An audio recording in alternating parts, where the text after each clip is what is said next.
episode 38 of the Teaming Up podcast. In this episode, Lindsay O'Bar is joined by Onie Girton, Senior Vice President of Sales and Client Services at Hilldrup. The pair talk about all things work relationships, from being a good listener to knowing that not everyone is fit for a client services role. If you haven't yet, make sure you're subscribed to Teaming Up and leave us a review if you like what you're hearing. Now, Lindsay, take it away. Welcome, Onie. Welcome to the podcast. Thank you for having me. I'm so excited to be here. I'm very excited to be talking about this topic. And that topic is relationships and looking at it from that professional lens. So Onie and I are going to share both of our experiences of how we navigate relationships in our work life. But before we get started, do you want to just give a quick introduction for yourself, Onie? Yeah, I'm Onie Girton. I'm the Senior Vice President of Sales and Client Services for Hilldrup. We are a moving and storage company, and we focus on employee relocations, and that's what I do every day. It's important work. I think we were asked to talk about this topic for a number of reasons. Yes. One, we love to talk. But two, really a lot of that talking goes into building really strong relationships with all of our partners. So one of my main roles here is client service and culture. And that's, to me, I look at it like that's building strong relationships with our clients. And it's also making sure there's a strong relationship between Hodges and its employees. We think about these as like kind of soft skills sometimes, but they're so important. And I think it's been a big part of both of our careers. So two fun facts that I am excited to share. And one of them is this is the 38th podcast for Teaming Up. Oh, just a few fun facts. You're only the second client to be on the podcast. Oh, I feel so special. But this is the really special part. So we're always going back and forth about who's our longest client and what's our longest client. And I discovered during this, you, Onie, are our longest client. Yay! That's so exciting. I think that's pretty exciting. And that kind of goes right into the relationships piece again. Absolutely. But, we've been with brands maybe a little bit longer, not much. Hilldrup and the other is like neck and neck. And, Greg and I are sometimes really duking it out over who has been our longest client. But in terms of the client in the role that we've been working with the longest, it's you.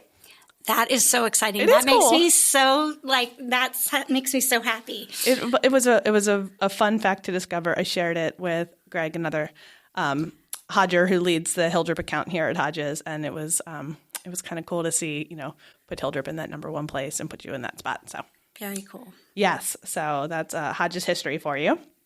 I thought we could talk about each other's perspectives and kind of those different audiences that we work with in terms of fostering relationships. So I can stop talking for a moment if you want to talk about I'd be happy to. who those groups are and who are those folks that you're working with on a day-to-day basis? Sure. I think when most people think of moving and storage, they think about when they've gotten a bunch of their friends together and they've paid them by pizza and moved them.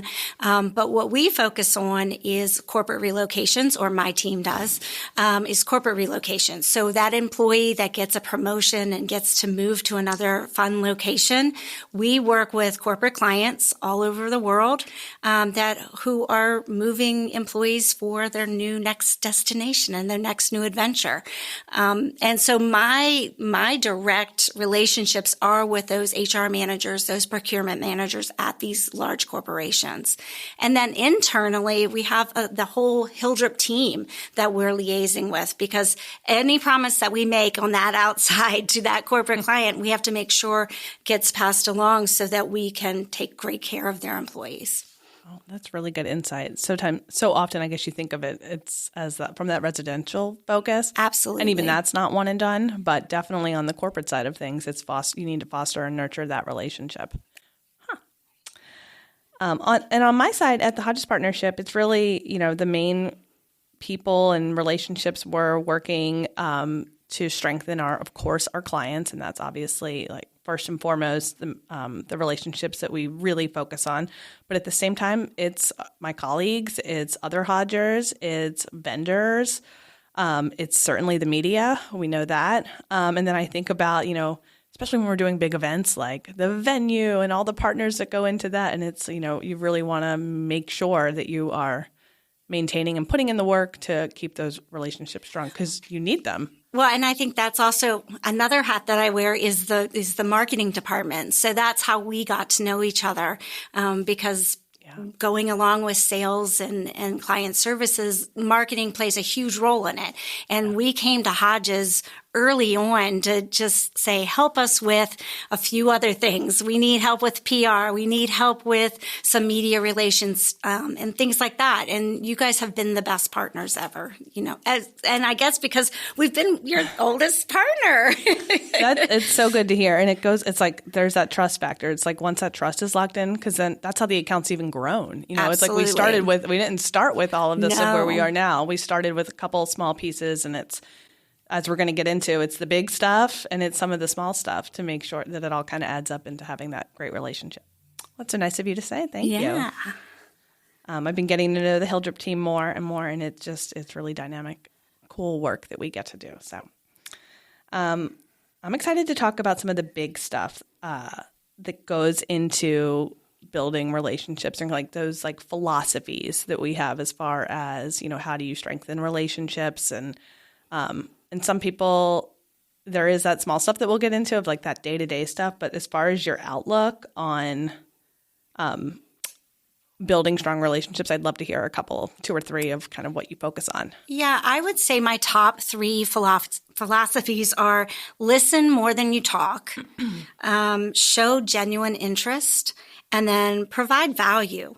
At the end of the day, you don't want to waste anyone's time. So we can break that down, or I would love to hear yours. We can unpack some of that a little bit. What do you think as far as listen more than you talk? Is this stuff you've learned? It's like who gave you that advice, or who gave you some of these foundations as far as, or did you stumble upon them yourself through learning? I think that it was kind of trial by fire. I am a talker. I love to talk. And so if somebody will say something, my first inclination is just to spout off everything that I know, that I know about a topic or that I think might be a great service that we could provide for you. But when you really start to listen to what people say, they will tell you exactly what they need, or they'll tell you their pain points, or they'll tell you, where they've had issues before. And if you just stop and listen to what they're saying, then you can you can come off more professional. You can really ask the right questions to make sure you're providing the services that they need. Yeah. So I think I learned it by a lot of mistakes and coming back to the table, and they said, well, that's not exactly what I was looking for. So lesson learned. Yeah. I think people really can feel that when it shows you've listened, when you're coming across really genuine. I think people get that. People can feel that. But yeah, it's, the listening, I think, comes first. If you're slowing down and kind of thinking about exactly what people are telling you, then the work will reflect that. The showing genuine interest, I love that because you think about that. It's like, well, that, of course, that should be table stakes. Like everyone should be showing that. But, that's not always what you hear from other folks or what we've heard from clients or vendors over the years. And I think some of that is just innate. And some of that is probably just who you are all the time as a person. But it's, it's really interesting that is, I love that kind of came to the front of like your top three things. And do you have anything else to say related to that? I think that if you really aren't genuinely interested in people, then maybe it's not the job for you. I mean, really, I love to get to know people. I'm a great people watcher. I love to sit places and just and watch what they're doing. And I ask a ton of questions about everybody. What's your favorite this? Why do you like this? Why do you have this piece of artwork in your office? But it's truly because I just want to get to know you better. Mm-hmm. And I think if that's not innately in you, then maybe client services or sales is not probably the path you should go. Yeah. It's like you're doing it because you're interested. You're also just kind of tucking it away and you just kind of want to remember it for a day when, we get to this later on of being there for clients and friends and all that in life's high moments and life's hard moments. Yes. So it's like, I want to know what is special to you or, Absolutely. yes, I really like that. And then the providing value piece. Well, at the end of the day, you still have a job that you need to do. So you need to find ways that you're always going to provide value. There may be times when things are going seamlessly and there's really, nothing that you think that they may need, but you need to still show your value to them every day, whether it's something educational or it's just making their lives easier because you're providing them a report or something like that. I just think you always need to be looking at how can you provide value to that customer. So I think because who doesn't want to make your client's day easier? I mean, that at the end of the day. I love that. Despite what our parents think, we don't just talk all day. No, we're also providing value. I agree. Yes. My family always says to me, is that what you do all day? Is you just talk to people and go around and meet people and have lunches? And I said, no, I really do work. And then I provide value. And I love that. It's like we almost never want there to be a moment where the client or someone is questioning that investment or anything like. So always having those moments of education or a deliverable or something that's making their life easier. Absolutely. Which is one of our Hodges principles, or kind of how we look at it as far as when it comes to client service. We are always trying to just make a client's life easier. And that's really understanding their goals, understanding their workload, understanding a little bit about what's happening outside of work. So just kind of being there, being that trusted partner, making their life easier. And that's kind of like almost the core principle. I think, it's not written in stone anywhere or anything like that, but it's kind of always been how John and Josh started Hodges. And like, that's just become our approach to working with clients. And I think that what you guys have done is a great job of just saying, like, what's going on with you guys? What's happening at Hilldrup? And sometimes I would tell you or Greg, I'd say, well, this is going on. And you'd say, well, we do X, Y, Z. And I didn't even know it. I mean, because we'd worked together for so long, you guys had evolved as well and grown. And we didn't even realize that was a service that you offered. But because you asked me what was happening and I told you some of our pain points, you had a service. And I think that always put in the back of my mind too. I need to do the same thing with my clients. So I learned from you guys as well. That's really great to hear. It's also, we spend time doing that moment where we just ask for updates or ask what you guys have been up to or asking some questions, because so often we uncover a story that's not being told through that because, we do it here, but of course we can see it at clients. Sometimes they're just moving from project to project, not really having a chance to slow down and even realize like, whoa, something cool just happened, or maybe this is bigger news than we realize, or is there a way? So, or I don't think it's that interesting because it's something I do on a day-to-day basis, but you say, oh my gosh, that is the neatest idea. And you're right. And we do need to slow down. So, well, I think it's the relationship at work in those moments. Another thing, so we, really understanding what's important to our clients is one of our main things. And this is me kind of going into my 2 to 3 things or so. A while ago, we started talking about making our clients the hero. And that's really just, again, it goes back to understanding their goals, but like we just want to make clients look great in their role. So we want to know if there's a promotion in play or if there's a big project that they're after or something like that. And we just kind of do the work behind the scenes, or as stage crew, we kind of look at ourselves as kind of a little bit of that as far as let's just set them up for success. And then let's merchandise that success and put together some strong analytics reports and all of that and just have these big wins so that clients look great. And I think it's in those moments that relationship with the client sometimes really just gets even stronger, and then we're celebrating those wins, which is so fun, which is the most fun part. It's the most fun part. But I think that's a really important point, because just feeling supported, knowing that your partner is supporting you and really kind of like building you up, that makes you feel even more confident about the relationship. So that's a really good point. Oh, good. And I think it's applicable. I know I keep saying client relationships, but I hope it's applicable to other relationships too. And like, Absolutely. As far as we try to do that always with media too, like, some reporters or journalists that we've worked with, big breaking news or stories that they've maybe been working at for a while, we try to take a moment just to show that we appreciate their work, or that we can tell this was a story that required a lot of work and collaboration and all of that. So just kind of like taking a minute to acknowledge that. Yeah. It's something that I think Hodges has always been good at, and people I admire in other, from former roles or anything like that. Those were kind of some of their like founding principles of how to work with others. So we're talking about the big stuff, and any other big stuff to add to that? I don't think so. There's lots of little stuff, but I think those are the three overarching points. I agree. I mean, as a friend, I was talking about this podcast over the weekend, and she was like, "Oh, what about, how to win friends and influence people?" And I'm like, these principles, so I had to, kind of refresh on that. But these principles kind of all sort of apply back to those like foundation. So it's interesting how that kind of remains true. But the small stuff changes because there's technology and there's different services and there's different things that you can be doing on a day-to-day basis to strengthen that relationship. So on some of the small stuff, this is that everyday stuff that we do to maintain and strengthen relationships. So I loved some of your ideas. Yeah, I want to hear yours. I want to hear yours first. How about that? Oh, a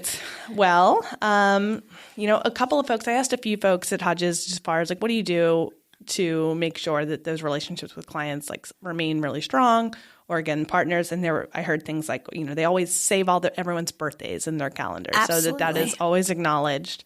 I thought that was a good one. I think some of us do this just naturally out of being social people, but, asking about people's kids, families, pets, and just kind of being on top of like what they're up to on any given weekend, or if they've got a kid's birthday coming, or, anything like that. And that's not a tangible something, but, just it's a good way to just make others know, look, I'm paying attention, and I'm interested in your life, and I know that you're more than just, someone in a team square or on the other side of an email or anything like that. So just kind of get that whole picture of, the client's or the partner's life, I think has been important. So that was a good one. Knowing their hobbies, and other interests, I think, is just one of those things very similar to family. It's just, what are you like outside of work? I know this side of you, but what's the other side of you? Knowing their sports teams. I think that's a really big one, because, if they have a great win, you can reach out and say congratulations, and that always will bring a smile to their face. That's a good one. For sure. That's a good one. I love that. And then something that Hodges, I also feel like has been very good about this is, and we talked about this some, but being there in the good times and the hard times. Sometimes it's hard to remember the birthdays, because if you miss one, you're just really going to beat yourself up. And but when it comes to the good times and the hard times, we kind of look at it like we just like to let those clients, partners, each other know that we're here, we're thinking about them, we're supporting them. So, I mean, the good stuff, that's the promotions or the new roles or a new baby or something along a marriage, something like that. And then hard times, when there have been moments when clients have, fallen on, maybe had some health issues or something like that, we reach out with something that's maybe comforting and kind of just let them know we're here whenever they need us. So it's just, we tried, that feels more on brand for us. Than maybe something like always getting the birthday right or something like that. Yeah. And I also think I've developed some of my best relationships when I've just kept in touch with clients, even after their position has changed and it has really nothing to do with me. Yeah. Some of my very good friends are people that have moved on from the position that I was dealing with them on a day-to-day basis. And now they're not doing that anymore. But I spent so much time with them and I enjoyed them. Why wouldn't I still keep in touch with them, even though they've moved on to a different organization or they're actually just doing a different job? I think that's really important. You always need to keep your network strong and just show that you're a genuine person, because if you've spent the time to get to know somebody, you want to continue to know them, and why wouldn't you? Because you never know where it's going to all come back and circle back for you. That's such a good point. What do you find yourself doing it more like on LinkedIn or email or texting or? It kind of lunch? depends. Yeah. It depends on the person. Sometimes I have a friend that in Arizona who has moved on to a couple of different jobs. But every time I go visit, my client out in Arizona, I will just go and I'll say, hey, you want to grab a quick cocktail or I just want to hear what's going on. And maybe it's twice a year, but at the same time, it's still fun. It's great to see them. And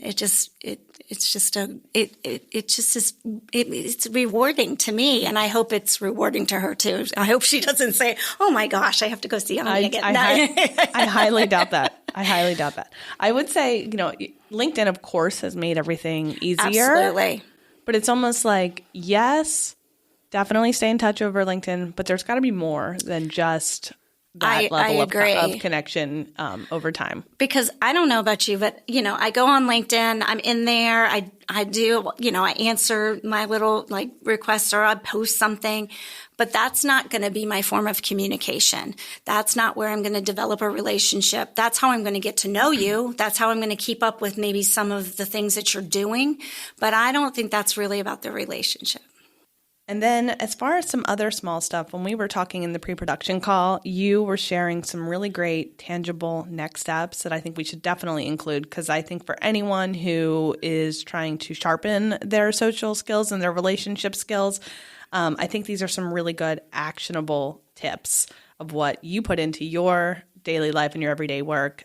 So if you wouldn't mind sharing some of those, Onie, I think they're really great. Yeah, I'll do a quick rundown. I always say respect everybody's time because time is precious. Again, going back to listen more than talk, just listen closely, hear exactly what they're saying. Don't think about it. Hear what they're saying. Respond quickly. When you get an email, even if you just say, I'm working on this, let them know so that they don't have that anxiety that you haven't received that email and it's in oblivion. Always provide next steps. Even if you don't know exactly what your plan is, tell them these are the 3 things that I'm going to do, and then follow up and make sure that you're doing those things. And then again, just find some sincere touch points, something that that you're interested in and you want to make sure that you're touching base with them. I think those are my top 5. Those are so good. And I think they're actionable. I think they're tangible. And I think anyone listening can ask themselves quickly, am I doing this in my everyday work? And if not, those are quick things to kind of just add to your work.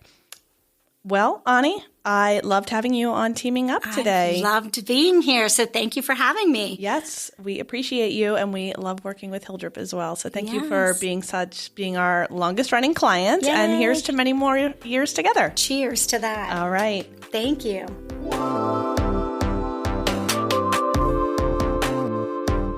Thanks for listening to the Teaming Up podcast. Teaming Up is brought to you by the Hodges Partnership, a public relations agency that does PR differently.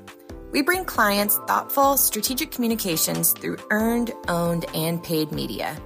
The Teaming Up podcast is a Happy Committee production. Episodes are released monthly, so subscribe on your favorite podcast service so you never miss an episode.